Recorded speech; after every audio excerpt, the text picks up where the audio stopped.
Hello বন্ধুরা, তো আজকে আমি বানাবো কলাইয়ের ডালের ফুলুরি। তো চলো দেখো, আমি আগে ভাজা কলাইয়ের ডালটা ভিজিয়ে রেখেছিলাম, সেটা দিয়ে দিলাম। বিউলি কলাইয়ের ডাল ভিজিয়ে রেখেছিলাম, সেটা দিয়ে দিলাম। আর দিলাম মটরের ডাল, আমি ভিজিয়ে রেখেছিলাম, টুসি মটরের ডাল। আর একটুখানি চাল ভিজিয়ে রেখেছিলাম, সেটা। দুটো শুকনো লঙ্কা আর আদা দিয়ে পেস্ট করে নিলাম। এবার আমি পেস্টটা ঢেলে নিলাম।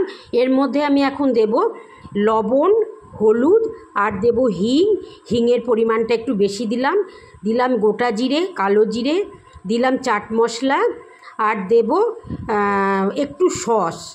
এবার আমি এটাকে ভালো করে হাত দিয়ে মেখে নেব। এটা যত ফেটিয়ে নেব তত ভালো ফুলবে। তো দেখো, আমি অনেকক্ষণ ধরে ফেটিয়ে নিলাম। এবার আমি কড়াই বসিয়ে দিয়েছি, কড়াইয়ে সর্ষের তেল দিয়ে দিলাম। এবার আমি একটা ভেজে এটা আমি অগ্নিদেবের নামে দিয়ে দিলাম। আর এই দেখো, তেলটা গরম হয়ে গেছে, তেলের মধ্যে ডালের ফুলুরিগুলো আমি ছেড়ে দিলাম। এটা কিন্তু শুধু কলাইয়ের ডাল দিয়ে আর মটরের ডাল দিয়েই বানাচ্ছি। তো দেখো, আমি উল্টিয়ে দিলাম কথা বলতে বলতে। তোমরা এইভাবে বানিয়ে খাবে, সস দিয়ে খাও, মুড়ি দিয়ে খাও, শুধু মুখে খাও, দারুণ লাগবে খেতে। কথা বলতে বলতে ভাজা হয়ে গেছে, তুলে নিলাম। বাকিটা আবার তেলের মধ্যে ছেড়ে দিলাম। তো দেখো, আমি বাকিটা আবার একটু উল্টিয়ে নিচ্ছি। তো দেখো, বাকিটাও আমার ভাজা হয়ে গেছে, সেগুলোও আমি তুলে নিলাম।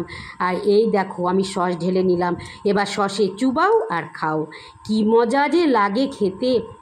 তো ভালো লাগলে আমাকে অবশ্যই কমেন্ট